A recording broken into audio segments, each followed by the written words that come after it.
Señor,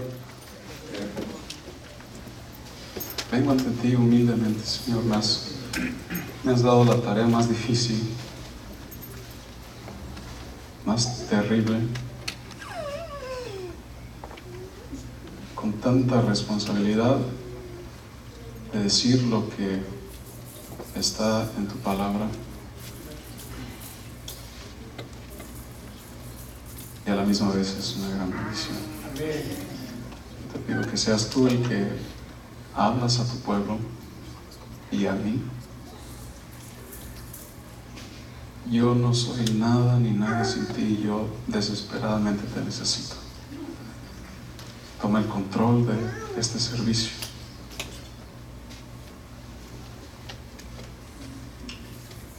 Y reprendemos todo espíritu de pesadez en el nombre de Jesucristo. Háblanos, Señor, mediante tu palabra.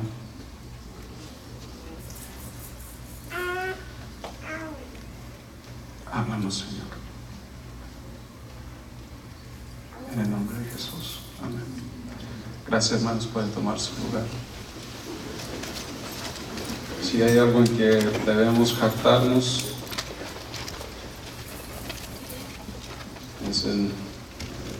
es en la persona de Jesús. Y en nuestras debilidades el Señor es fuerte. Amén. Entonces vamos a abrir nuestras Biblias, el libro de Santiago, capítulo 5, versículo 13, que sea el Señor quien nos hable. Amén.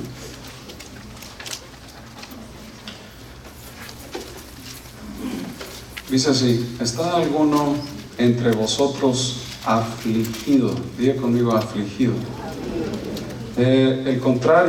Lo contrario a la aflicción, vamos al libro de Salmos para ver, por decir, una respuesta al que está afligido. Salmos 27, por favor.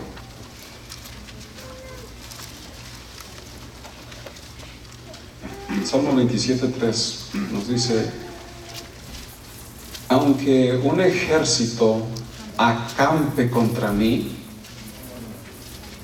no temerá mi corazón. Aunque contra mí se levante guerra, yo estaré confiado. ¿Si lo recibe así? Amén. Verdaderamente estamos confiados cuando hay ejército acampando en contra de uno. Y cuando guerra se levante contra mí, yo estaré confiado. Una cosa he demandado a Jehová, y esta buscaré, que esté yo en la casa de Jehová todos los días de mi vida, para contemplar la hermosura de Jehová y para inquirir en su templo. Una cosa he demandado a Jehová, y esta buscaré: estar en la casa de Jehová todos los días de mi vida. Pero lo que sucede es de que en nuestra carne, en nuestra naturaleza pecaminosa,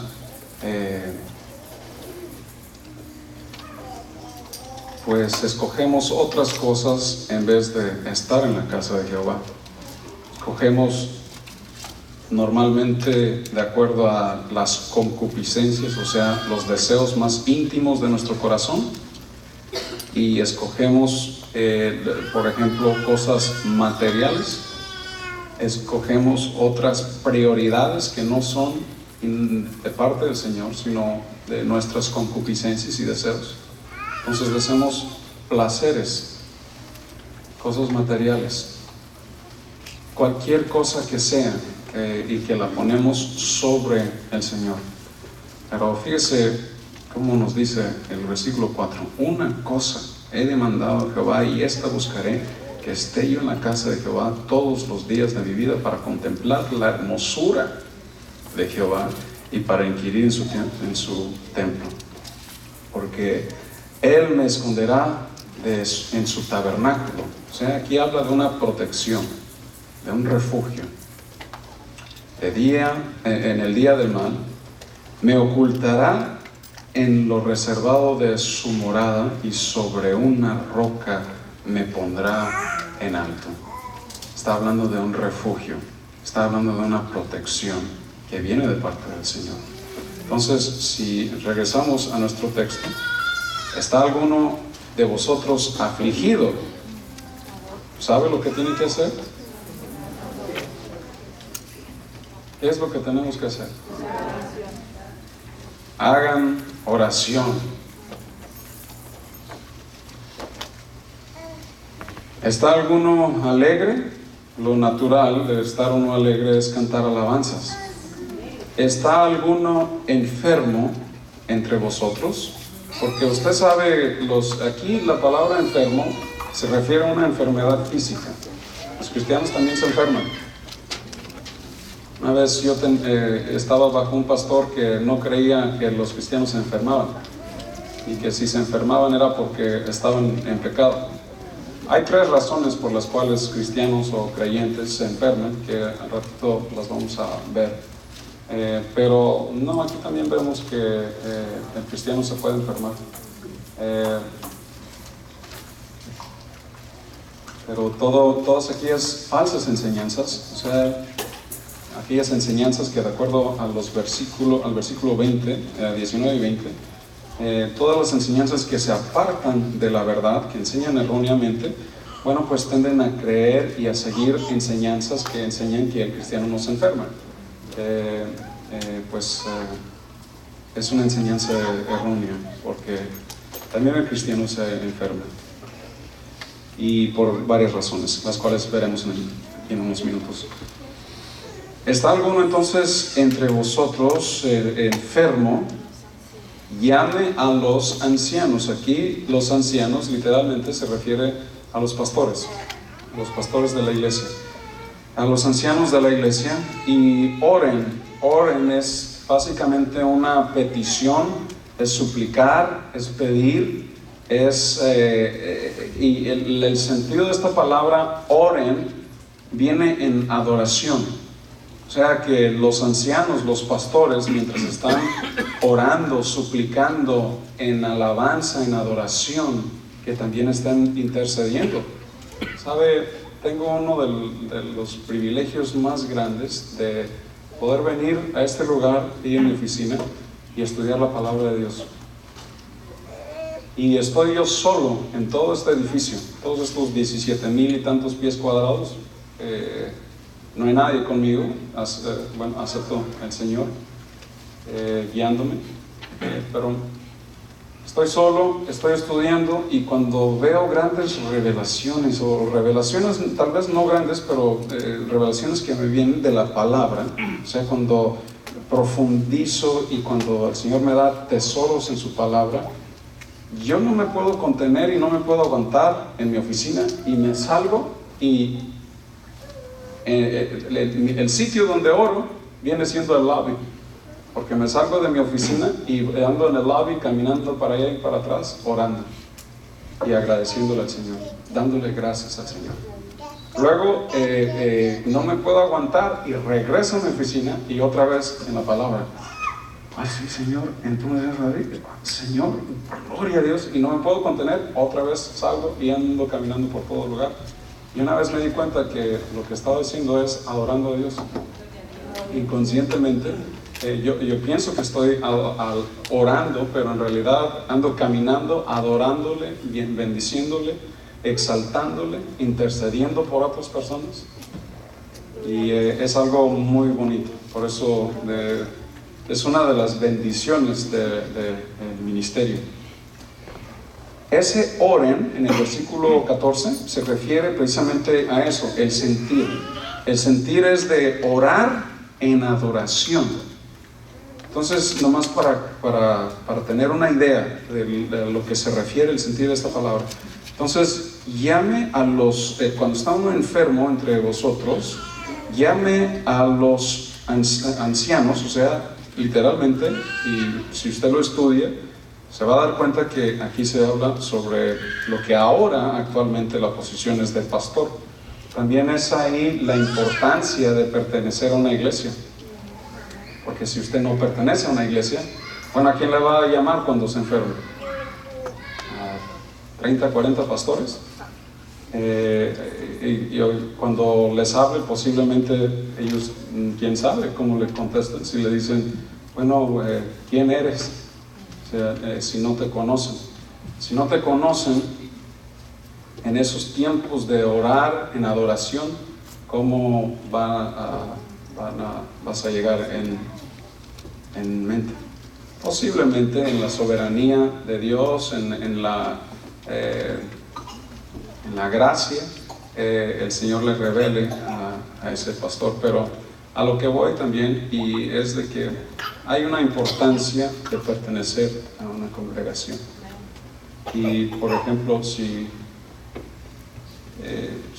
supongamos que está alguien aquí y que no es de esta congregación y salió mal de la congregación de donde viene, y yo no sé nada, no vayan a decir, alguien le dijo al pastor, yo no sé nada, pero así además lo digo abiertamente, ¿no? Vaya y haga lo que es correcto con su pastor, esté bien con su pastor antes de hacer cualquier otra cosa. Llame a los ancianos de la iglesia y oren por él, ungiéndole con aceite. Aceite es representativo al Espíritu Santo.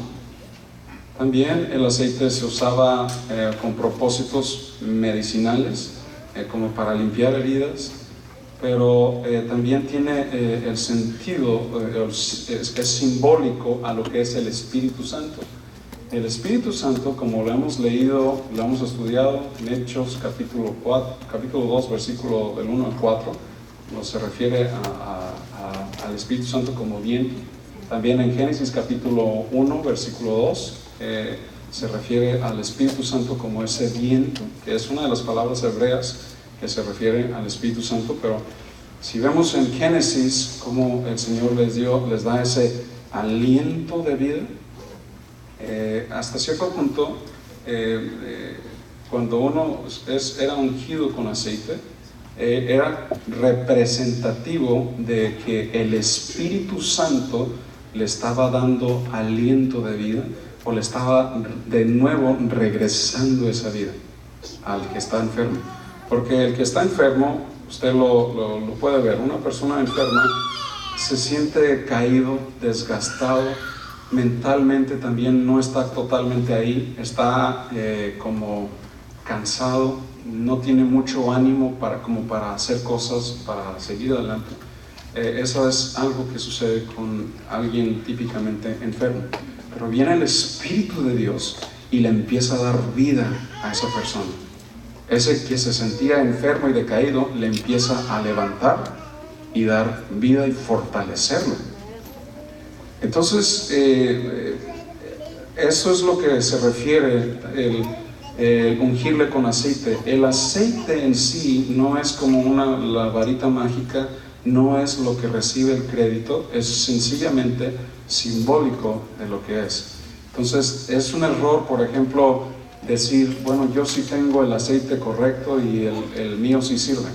Porque Dios en una ocasión escupió en el suelo, hizo un poco de lodo, se lo puso a un ciego que había estado ciego 38 años, luego lo manda a que se lave los ojos en una pila de Siloé y en el templo, y entonces pudo ver. O sea, no necesariamente es una pomada, o no hay que darle tanto crédito a un aceite específico. El aceite que ungieron en la iglesia de Nuevo México, el aceite que viene desde Australia o de Jerusalén, lo que sea. No le demos así el crédito a un aceite. El que trae la sanidad es el Señor. El que nos levanta es el Señor. El que merece el crédito es el Señor. Nosotros solamente somos siervos y solamente seguimos conforme a lo que nos enseña su palabra. ungiéndolo con aceite en el nombre del Señor. Y la oración, o sea, las súplicas, el pedir, el ruego en adoración, la oración de fe, o sea, de convicción, de compromiso, convicción con la verdad. La oración de fe salvará. Y aquí esta palabra salvará se refiere, por decir, tendrá misericordia del enfermo. Entonces, la oración de fe, o sea, la oración, cuando oramos con el Señor, de fe, o sea, de convicción en la verdad, en convicción en la verdad divina revelada en la palabra de Dios, salvará, hará que sea misericordia al enfermo y el Señor le levantará, le restaurará. ¿Por qué? Porque hay 3 razones por las cuales creyentes se enferman. Una, obvio, es por cuestiones naturales. Tal vez tenía ya tendencia familiar de tener ciertas cualidades como para seguir en una enfermedad. O sencillamente el cuerpo se va desgastando. El cuerpo con el tiempo se va haciendo menos y decayendo más y más. Entonces hay enfermedad natural. Hay enfermedad que es consecuencia de pues, el proceso que el cuerpo se está deteriorando, se está desgastando solo. Número 2, hay enfermedades las cuales Dios permite como para que se mantenga uno, bueno, por ejemplo, en el caso de Pablo, se le permitió ese aguijón, esa enfermedad que se cree que fueron sus ojos, aunque vino un demonio básicamente a darle sus bofetadas a Pablo para mantener ese orgullo bajo control, porque Pablo había tenido unas revelaciones muy grandes del Señor, muy grandes, que tendía a que el orgullo se le levantara. Entonces, para que ese orgullo se mantuviera bajo control, se le permitió ese aguijón para mantenerlo tranquilo. Que ahí pues también hay que nosotros aprender de eso, que si se nos está levantando el ego, tengamos cuidado, ¿no? No vaya a ser que el Señor permita que venga un aguijón como para mantenerte en tu lugar. Esa es otra razón. Número 3 es por causa del pecado. Para eso vamos al libro de Juan, capítulo 5.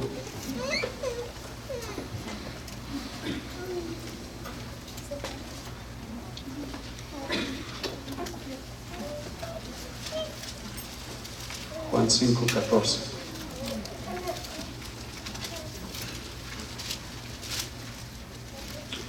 Y este es un relato del paralítico en Bethsaida.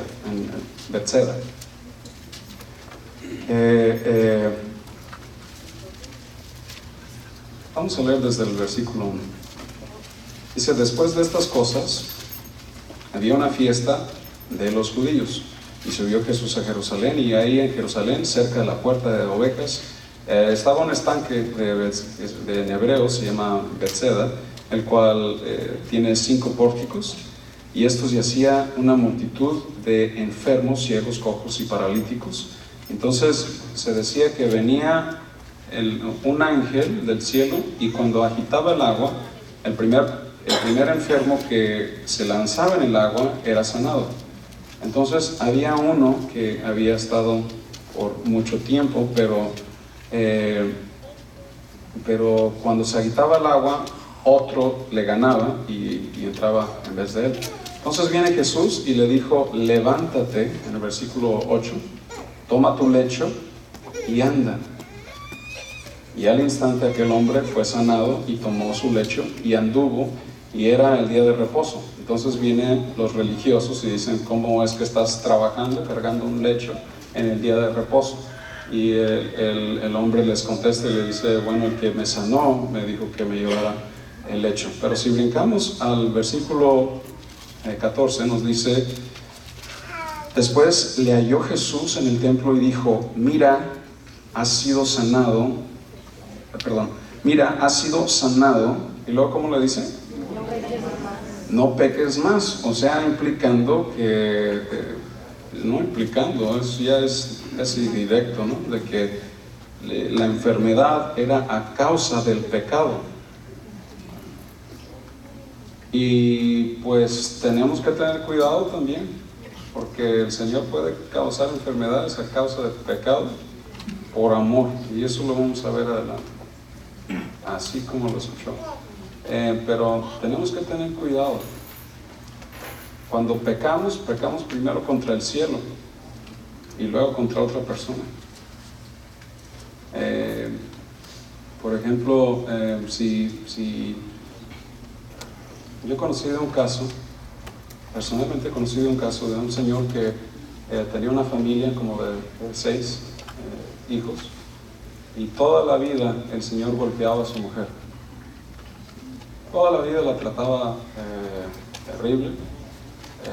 Se decían ser muy piadosos, muy religiosos, pero maltrataba tremendo a su mujer. Entonces yo perdónenme si sueno muy común, o no sé cómo decirlo, muy chafita, perdón, con mis ilustraciones, pero yo crecí en un rancho. Hubo una época donde viví en un rancho con mi papá, y teníamos gallinas, y teníamos gallos giros. ¿Saben qué es un gallo giro? Sí. Un gallo para pelear. Entonces les cortábamos la yemita esa que tienen, y eso no me gustaba nada, porque pobre gallito, ¿no? Como le dolía, y luego con una navaja se tiene que hacer todo eso. Y luego, bueno, tengo ahí unas experiencias ahí con gallinas y con gallos, y de cucarlos y saber que entrenarlos, ¿no? Pero lo que me daba cosa era de que teníamos gallinas finas, o sea, para la cría de tener gallos giros. Pero me daba tristeza de las gallinas, les llamábamos nosotros chambonas. Las chambonas eran las que eran para los huevos, los blanquillos, para comer. Pero las pobres gallinitas, de tanto que los piqueteaban los gallos, se les caían las plumas de atrás. Entonces la pobre gallinita, porque no sé cómo explicarlo, ¿no? Pero cuando impregna el gallo a la gallina, la agarra de atrás, le jala las plumas de atrás, como casi siempre, y al punto que quedan desplumadas de atrás. Y mira uno a las gallinitas y dice: ay, pobrecita, está bien malgastada, ¿no? Está bien desplumada. Entonces, pues me daba cosa, ¿no? De ver las pobres gallinitas ahí, y ahí caminando bien tristes, ¿no? Y le tenían miedo a los gallos. Y desafortunadamente, suena feo, o bueno, no voy a decir ahí cómo suena. Y luego, ojalá y no suene muy mal, pero muchas mujeres sufren así. Vienen a la iglesia y el esposo y la esposa tal vez aparentan que todo está muy bien, pero la señora está bien desgastada del maltrato y la vida que tú le has dado. Y te lo digo con amor y no como para juzgarte. No es para eso. Ojalá y sea con el sentido de corrección y de edificar. Pero hay muchas mujeres así gastadas de la vida, y es por la vida que el hombre le ha hecho. Hombres, si eres tú, escucha, recibe de lo que te voy a decir.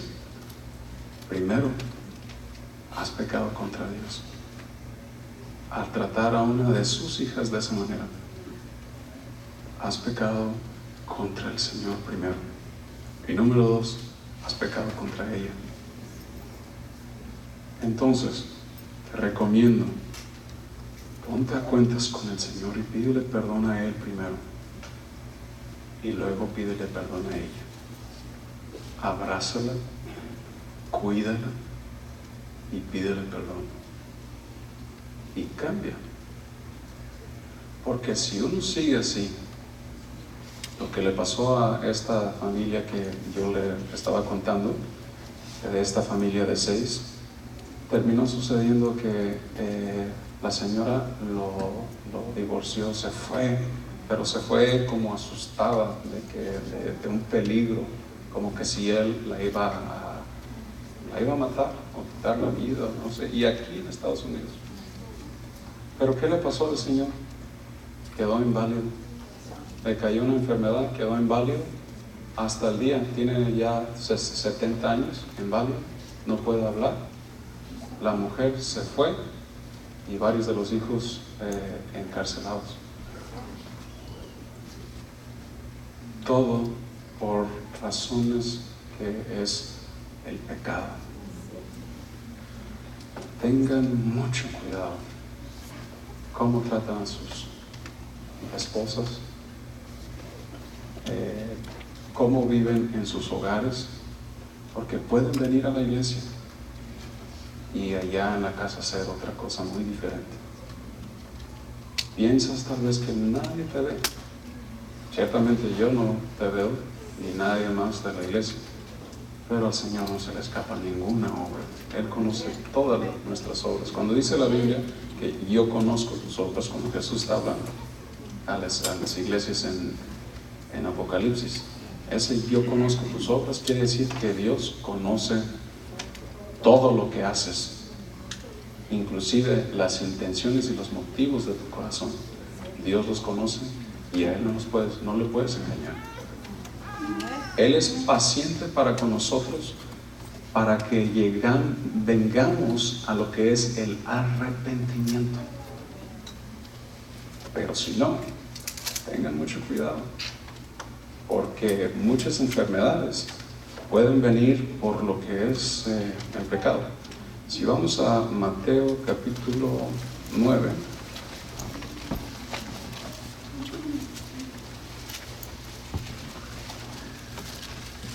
versículo 1, dice: entonces entrando Jesús en la barca, pasó al otro lado y vino a la ciudad.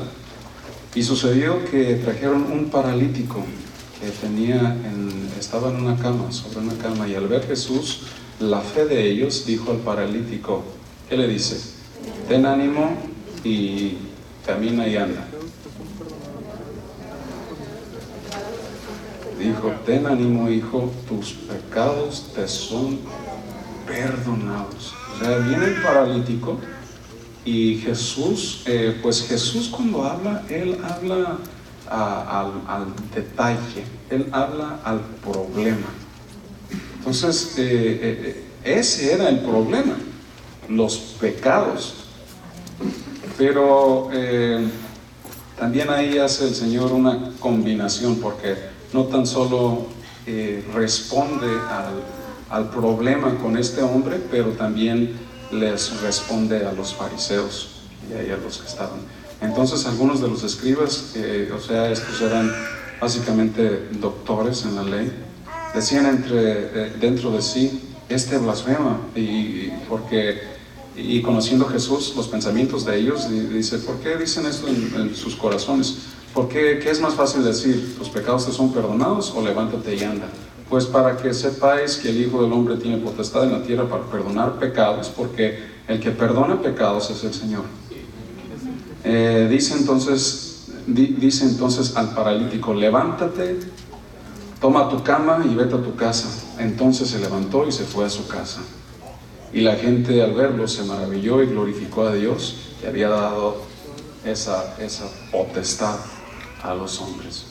Entonces ahí vemos también la parte de la deidad de Dios, la deidad de nuestro Señor Jesús, porque Él como Hijo de Dios y como Dios mismo, Él puede perdonar pecados también. Pero a lo que voy es de que el problema real de este paralítico también se encontraba en el pecado. Y si vamos a Juan capítulo 9,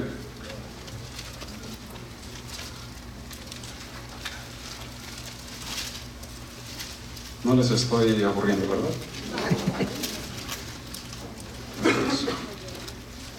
Versículo 1 dice: al pasar Jesús vio un hombre ciego, y este era un hombre ciego desde su nacimiento. Y le preguntaron sus discípulos diciendo: Rabí, ¿quién pecó, este o sus padres, para que haya nacido ciego? Y entonces Jesús le responde: pues no pecó ni este ni sus padres, sino que esto es manifiesto en él para que Dios sea glorificado. Mas es necesario, el versículo 4, hacer las obras del que me envió, entre tanto que en el día. Y entonces Jesús sana a este hombre ciego que tenía aproximadamente 38 años de ser ciego y de tener esta ceguez. Y el Señor es precisamente este relato en el cual Él le aplica lodo con su saliva en los ojos de este hombre y es sanado. Pero también lo que voy es de que los apóstoles también ya tenían tenían esa revelación de que, en ese tiempo culturalmente pensaban que si uno estaba enfermo era por causa de pecado, y que hay una verdad en eso, pero también, como ya hemos visto, también son cuestiones naturales. A lo que voy es de que tenemos que tener cuidado. Si vamos ahorita al libro de 1 Corintios capítulo 11, versículo 17.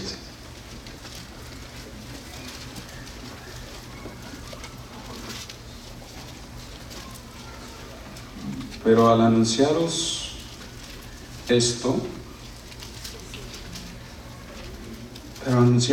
que sigo os alabo, porque no os congregáis para lo mejor. Aquí está hablando sobre lo que es el abuso que estaba sucediendo en la cena del Señor, porque se juntaban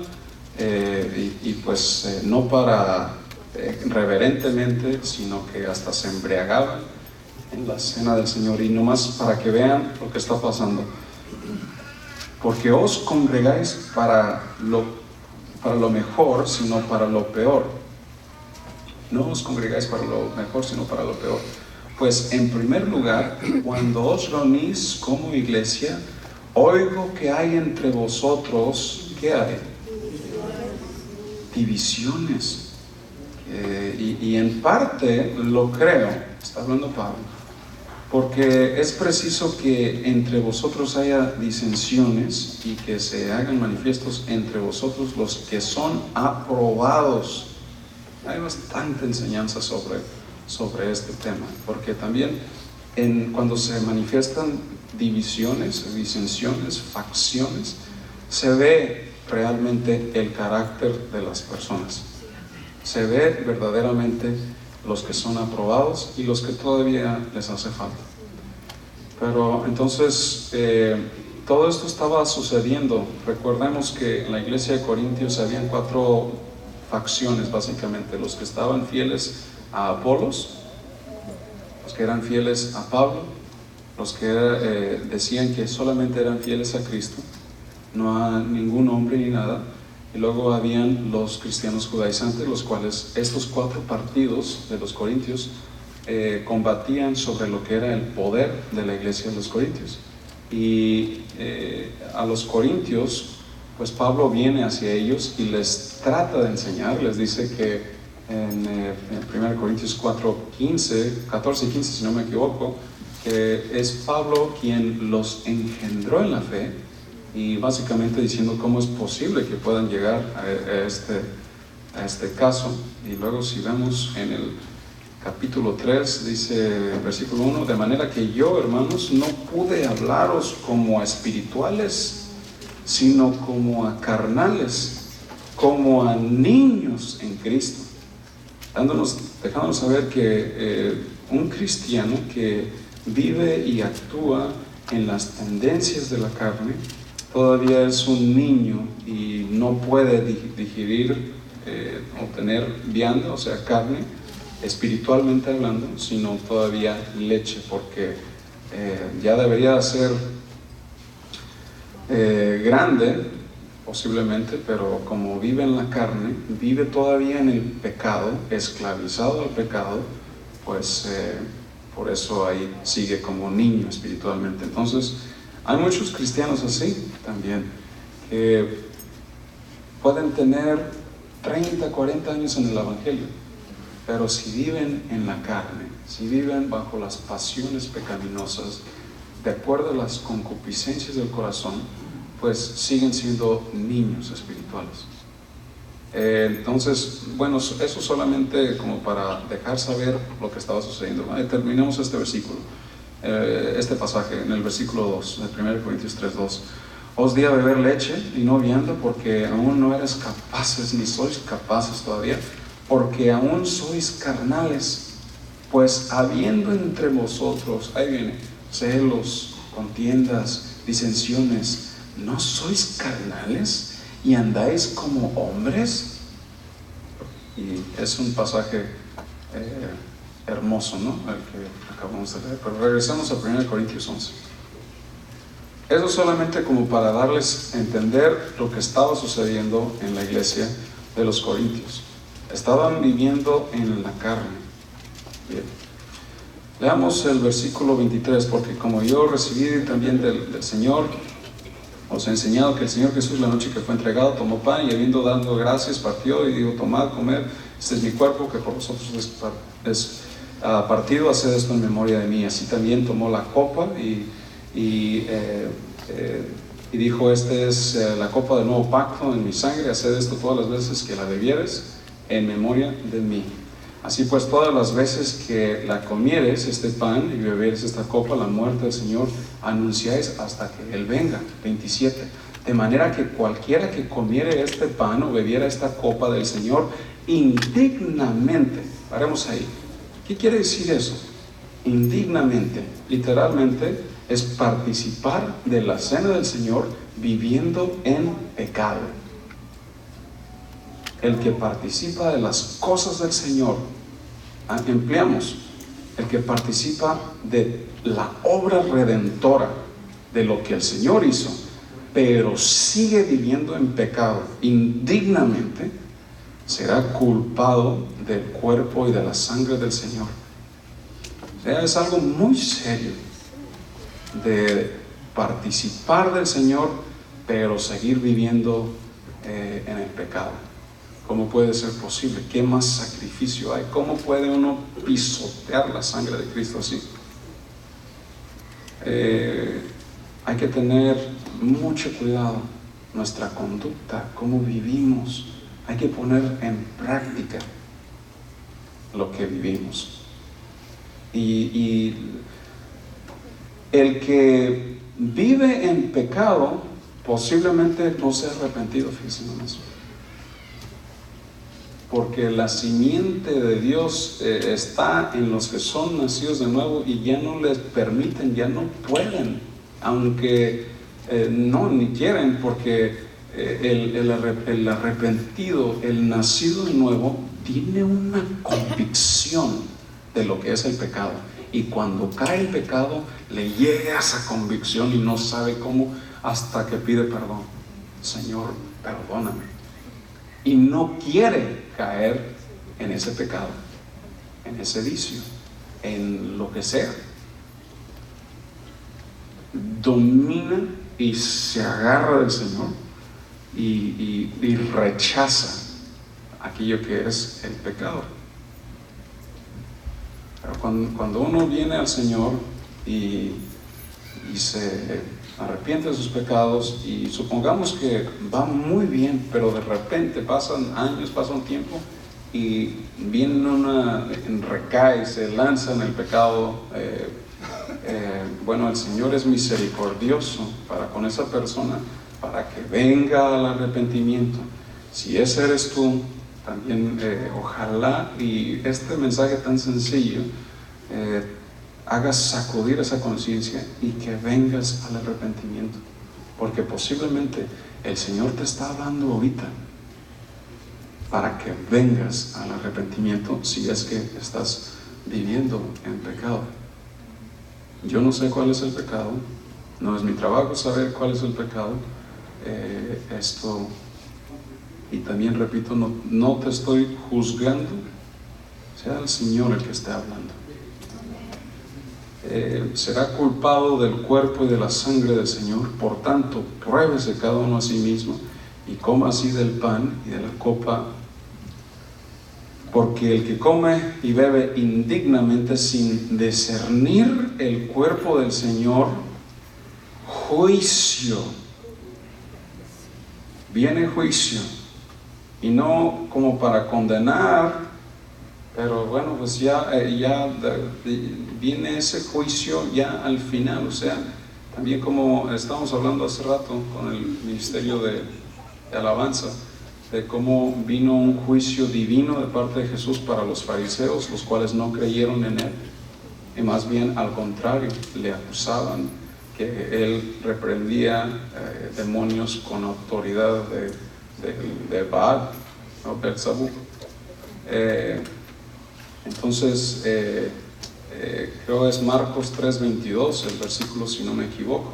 Entonces Jesús les empieza a hablar en parábolas para que oyendo no entendieran, porque si hubieran entendido posiblemente se arrepintieran y fueran salvos. Fue un juicio divino que vino de parte del Señor.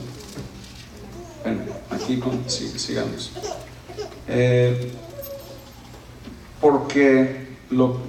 Por lo cual hay muchos enfermos. O sea, este juicio, ¿sí estamos entendiendo? Sin discernir el cuerpo del Señor, juicio come y bebe para sí. Por eso hay muchos enfermos. Fíjense nomás. Y aquí la palabra enfermo se refiere literalmente físicamente. Entonces, o sea, los que están jugando, los que no tienen ese compromiso, o los que viven todavía en pecado después de que el Señor les ha hablado y el Señor les ha revelado y el Señor les ha repetido mediante la palabra, mediante las predicaciones. El Señor te ha hablado por medio de circunstancias, por medio de sueños, por medio de situaciones, por el Espíritu Santo, y hasta posiblemente audiblemente te ha hablado el Señor. Y si sigues así, bueno, pues viene juicio. Y quiero aclarar, el Señor nos puede hablar de muchas maneras y Él no está limitado a una u otra. El Señor todavía habla a su pueblo. Y si uno sigue en pecado, bueno, ahí viene un juicio y se ven las consecuencias.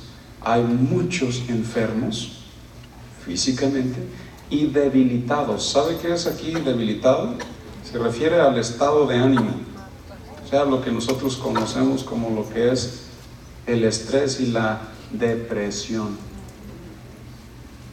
Está todo deprimido, que porque ni cuenta se da.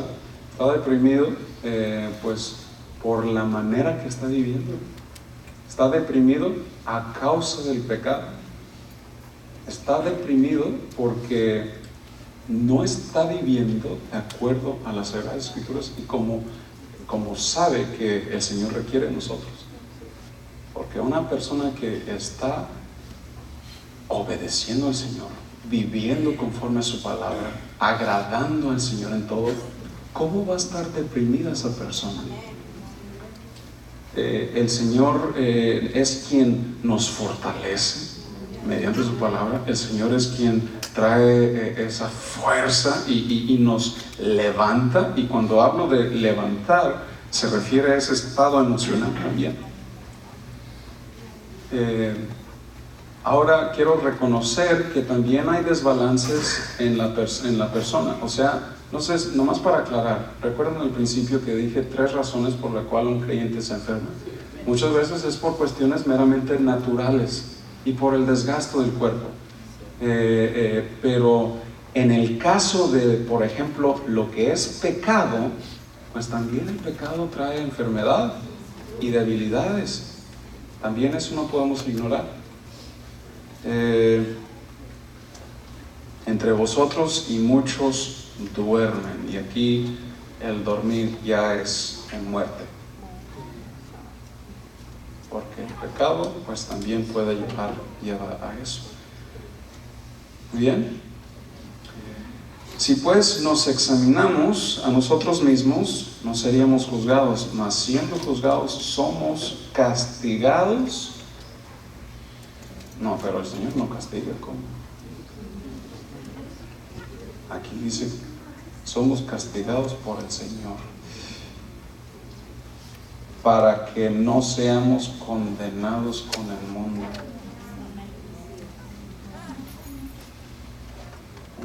Hay que tener mucho cuidado. Regresemos a nuestro texto en Santiago. Santiago 5:15. Y la oración de fe salvará al enfermo, y el Señor, o sea, la oración que viene es petición al Señor de fe, o sea, en las convicciones de la verdad de la palabra de Dios, salvará, que se refiere a tendrá misericordia sobre el enfermo que ha estado en pecado, y el Señor le levantará también de sus debilidades, de su estado de ánimo, le levantará a esta persona. Y si hubiere cometido pecados, ¿qué pasaría? Les serán perdonados. Confesaos entonces vuestras ofensas unos a otros. Y aquí lo que se refiere es básicamente, así como lo dije hace un poco, que primeramente pecamos contra el Señor y luego contra la otra persona. Entonces, aquí es algo como, por ejemplo, si te has comportado de la patada con tu esposa, ve y pídele perdón primero al Señor y luego a ella. También las esposas, si se pasan con el marido,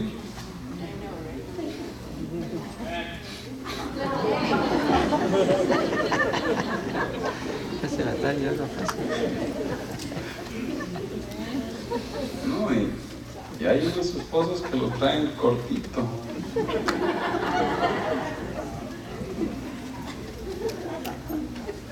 ¿Verdad? También las esposas, si traen a su marido así, primero pónganse de cuentas con el Señor y luego con su esposo. O posiblemente no es el marido, posiblemente sean los hijos. A lo mejor es bien gritona, no sé cómo decirlo, canta la voz, exagera en su regaño. Escúchelo así, tal vez si se pasa con sus hijos, pues primero reconozca, arrepiéntese con el Señor y luego vaya con sus hijos. Muy bien, sigamos adelante. Confesamos vuestras ofensas unos a otros, eso es lo que se refiere. Primero al Señor y luego con la persona que ofendiste, para que seáis sanados.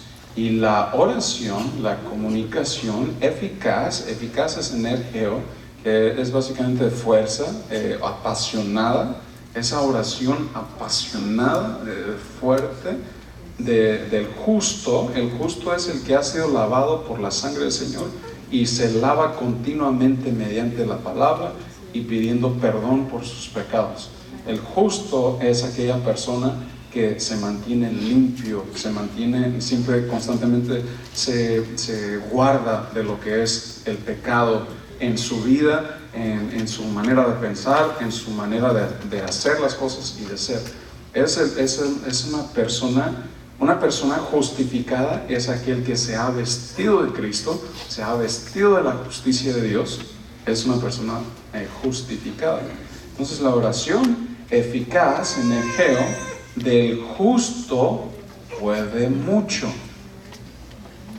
Amén. Y vemos muchos relatos de la oración de un justo. Por ejemplo, si vemos en Números capítulo 11, versículo 1 y 2, cuando se empezaron a quejar los israelitas y el Señor, se empezaron a quejar con él, todavía que el Señor les mandaba y les daba de comer y los protegía, pero se empieza a quejar el pueblo de Israel, tanto que viene esas quejas a los oídos del Señor. El Señor en su enojo quema las orillas del pueblo, pero hasta cierto se tiene que entender, se entiende que es en gracia, como para que entiendan. Hay un castigo para que entiendan y para que vengan al arrepentimiento. Entonces lo que hace Moisés en el versículo 2, si no me equivoco, es de que Moisés ora y entonces ese fuego termina.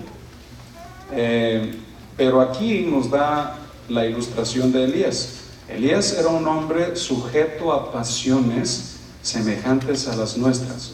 O sea que él era igualito a nosotros. O sea, no es que Elías era más especial o inteligente, sino, bueno, en aspectos muy similares. Es una comparación básicamente a nosotros. Y oró fervientemente para que no lloviese, y no llovió sobre la tierra 3 años y 6 meses.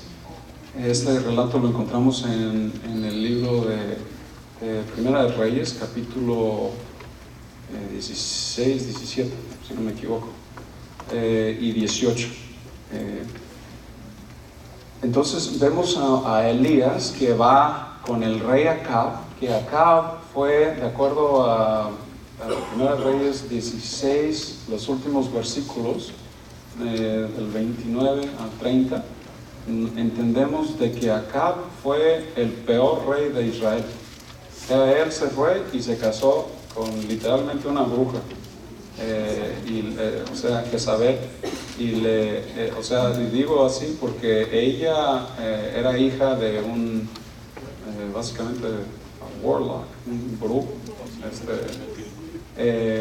Entonces, Acab edifica templo a Baal, y pues todos conocen la historia, ¿no? De cómo viene Elías, el profeta, viene a Acab y le dice: no va a llover aquí por 3 años, no va a caer ninguna gota aquí por 3 años, hasta que venga y ore para que regrese la lluvia. No es que el poder lo tenía él, Dios había mandado a Elías.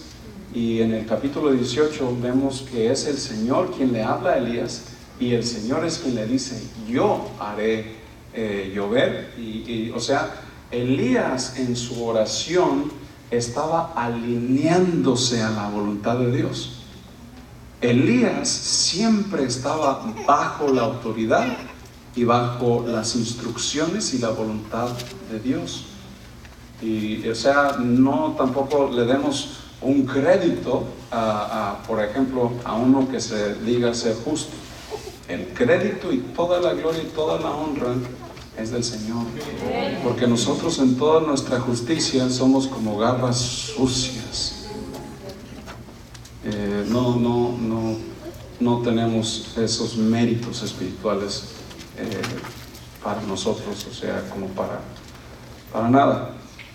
Entonces, lo que quiere decir este texto también es de que Elías era como nosotros, pero él sabía también vencer el pecado. ¿Y cómo se huye? ¿Cómo se vence el pecado? Bueno, una de las maneras es huir del pecado. Si sabes que para ti es un problema estar en ambientes donde los compadres y los primos toman, y sabes que tu tendencia es hacia el alcohol, pues huye de eso, no te acerques y para de hacer parties en tu casa, porque sabes que ahí nomás van a llegar para tomar. ay, pero luego mi familia va a decir que ya no los quiero. Bueno, pues no trates de argumentar con el Señor. Mira, les voy a comentar aquí algo, puede ser gracioso, o bueno, no sé cómo decirlo. Y si lo reciben bien, y si no, pues también. Hace 4 días yo tenía mucha hambre y entonces me hice algo para comer y comí pues bastantito, ¿no? Pero luego de la trayectoria de mi viaje, básicamente desde mi casa en Milpitas hasta la iglesia, bueno, pues es un buen rato, ¿no? Especialmente en tráfico. Entonces dije, bueno, me voy a hacer un chocolate. En vez de café o lo que sea, me dije, me voy a hacer un chocolate. Pero no sé cómo decirlo. Yo sentí, así como lo vayan a escuchar, como que si fuera de parte del Señor que no tomara ese chocolate. Así. Entonces yo dije, no, pero el Señor quiere que yo disfrute de las delicias de ese chocolate. O sea, yo me puse ahí como a argumentar a favor de. Dije, no, el Señor quiere que disfrute y todo. Y puse la leche, porque lo hice de leche, en el microondas. Puse 3 minutos y medio, lo que sea. Y luego cuando sonó que ya estaba listo ese chocolate, pues abrí el microondas y todavía el Señor me decía, no lo tomes, no agarres ese chocolate, esa leche. Y dije, pero si la dejo ahí se me va a desperdicer, o sea, se va a echar a perder la leche. Y pues en estos tiempos es muy difícil económicamente, o sea, yo ya estaba todo argumentando, ¿no? Haciendo ya todos mis planes, o sea, estaba yo peleando. Okay. Saqué mi chocomilk, la leche, le puse la mezcla de chocolate y lo batí ahí hasta con la cosita, ¿no? No sé cómo se llama. Es un molinito, ¿no? De ahí anda. Todo contento y desobedeciendo. Entonces le iba a probar al chocolate, pero estaba muy caliente. Dije, no, ahorita me voy a quemar. Mejor en el carro, ya que esté más al tiempo, todo, más tibio, más frío. Entonces, en eso fui a mi escritorio en mi casa y tenía mi mochila con todo lo que es mi laptop y todo mi equipo para venirme a la iglesia. Pero cuando puse el chocolate a un lado y levanté mi mochila, y se tiró el chocolate y estaba bien tapado, pero se destapó y me hizo un cochinero. Me tardé ahí unos 15 minutos limpiando la computadora, el keyboard, debajo del escritorio, debajo de una capa que tengo, es como de piel en el escritorio, y me tardé ahí quién sabe cuánto, ¿no? Para limpiar ese detalle.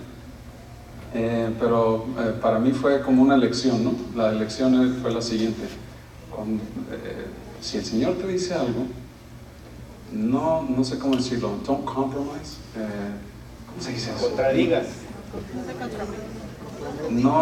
Cuando el Señor te diga algo, no le trates de argumentar, no le trates de poner acá tus pensamientos acá, simplemente hay que hacer lo que Él dice. Yo hubiera llegado menos estresado, no tan enojado porque ahí hice un cochinero y inclusive había unos cerca de ahí, había unos uniformes de mi niña que recién acabamos de comprar y se mancharon de chocolate. Ahora con el bleach lo tenemos que dar para tratar de sacar manchas de chocolate. A lo que voy es de que si el Señor nos dice algo, pues no le juguemos simplemente hay que obedecer. Entonces, regresando al texto, Elías era sujeto a pasiones semejantes a las nuestras y oró fervientemente y para que no lloviese, y no llovió en la tierra por 3 años y 6 meses. Y otra vez oró y el cielo dio la lluvia a la tierra y produjo su fruto. Y si vemos en el relato en Primera de Reyes, vemos que el Señor es quien dio la lluvia y el Señor es quien le decía a Elías todo lo que tenía que hacer. Y es una historia hermosa. Algo lo que se me hace bien interesante, muy interesante, de que cuando Elías habló con Acab, el Señor lo manda a que se vaya a las regiones cercanas de donde era Jezabel, y básicamente se alimentaba tomaba agua de un arroyo que estaba cercano, y cuervos, o sea, animales impuros, literalmente le daban de comer en la mañana y en la noche, y le traían pan y carne. O sea que era la situación mejor estar en los supuestos lugares malos que estar en el mismo Israel, donde estaba el pecado tan grandemente a causa de Acab. Y bueno, eso se me hace muy interesante. Y otra vez, bien, el 19.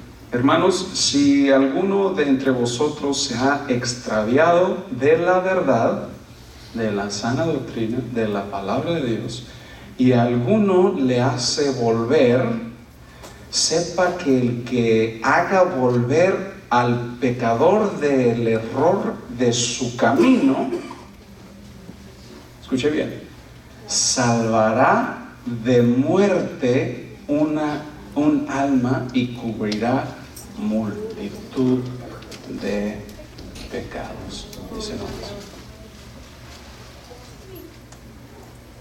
Lo otro interesante de este texto es de que se menciona la palabra oración 7 veces. ¿Cómo está tu vida de oración? Cuando estás orando, ¿puede la gente ver en ti una persona que pasa tiempo a solas con el Señor? Cuando te escuchan orando, ¿ven a una persona que vive una vida piadosa y que tiene una relación personal íntima con el Señor?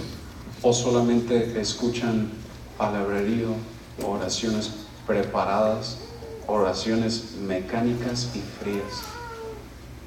¿Cómo está tu vida de oración? También.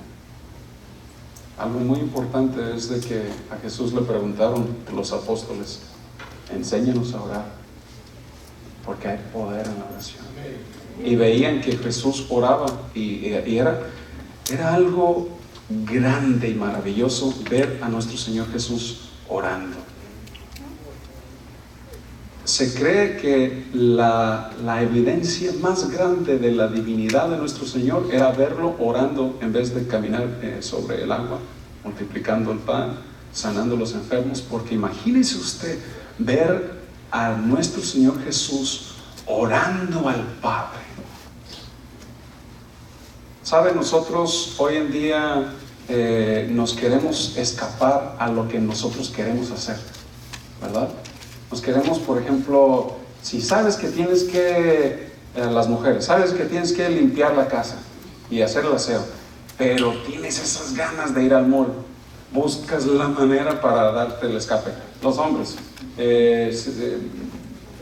tienes que lavar el carro y ¿cómo? Sí, el soccer, le dan al soccer, ¿no? Las Chivas y que el Atlas y que ¿quién más? Sorry, soy medio ignorante en lo de fútbol. Algo que sé es que América siempre gana, algo así, ¿no? Iba todo muy bien hasta ahí. No se crean, yo ni sé de eso. Entonces se dan el escape, escuchen bien, a lo que le gusta hacer. Jesús estaba, por ejemplo, venían muchos para ser sanados, venían multitudes para ser sanados, y Jesús se les escapaba y se iba para estar a solas con el Señor. ¿Por qué?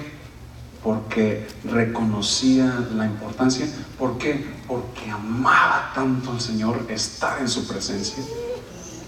Una de las mejores cosas para usted y para los ministros es tener una vida de oración, intercediendo por sus hijos, intercediendo por las familias, intercediendo por usted, estando en comunicación, en contacto con el Señor. Repito, ¿cómo está tu vida de oración? ¿Qué clase de oración es las que oras? ¿Nos alineamos a lo que Dios quiere?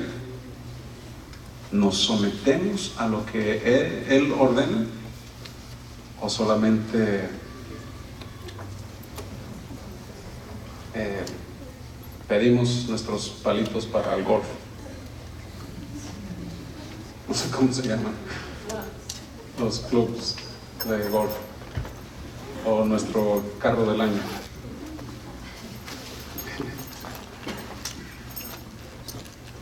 No estoy, ojalá y no se sientan como que lo estoy avergonzando si es que usted pide esas cosas, pero solamente quisiera instruir de que en la oración es para estar en contacto con el Señor, para tener esa comunión con Él y para alinearnos a nosotros mismos a la voluntad de Él.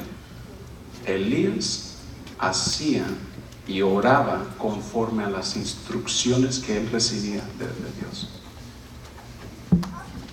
Y nosotros también debemos vivir esa vida de oración. ¿Hemos aprendido algo? Amén. Nos ponemos de pie, por favor.